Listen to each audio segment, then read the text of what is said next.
Kapil Sibal is trending on Twitter for all the wrong reasons, but let's just look at what the real controversy actually is and why he is getting support from some quarters, not about censoring the net. He says that he didn't mean that at all, but about the worry of the kind of images that he had raised as an issue.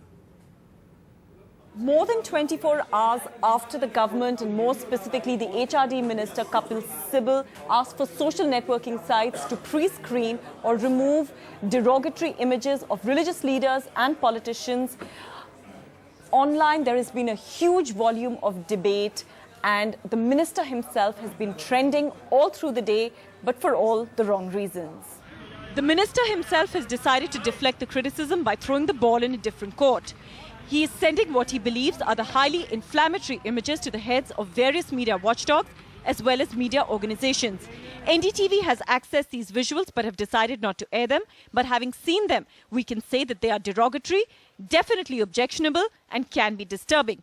So I think Sibal is right in raising the question that these kinds of sacrilege, these kinds of profanity against any kind of religious idea has to be challenged, has to be questioned, and we need an ethical code.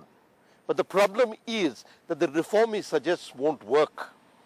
He can't ask for a censorship. He can't act for a ban. Facebook and Google have refused to bow down to the government's demands to take off the objectionable content, and lawyers say that could land them in big trouble. If somebody sues Facebook for carrying rubbish like this after their attention has been drawn, some judge might be tempted to award huge damages against them for what is called class defamation, because you are defaming a whole society, as it were. But as for the images of politicians, do our politicians take themselves a little too seriously?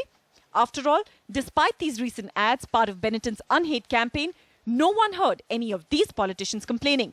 In New Delhi, Kashish for NDTV. NDTV's cricket app, Android and iPhone. Fastest scorecard, special analysis, and much more. Download free. ndtv.com/apps.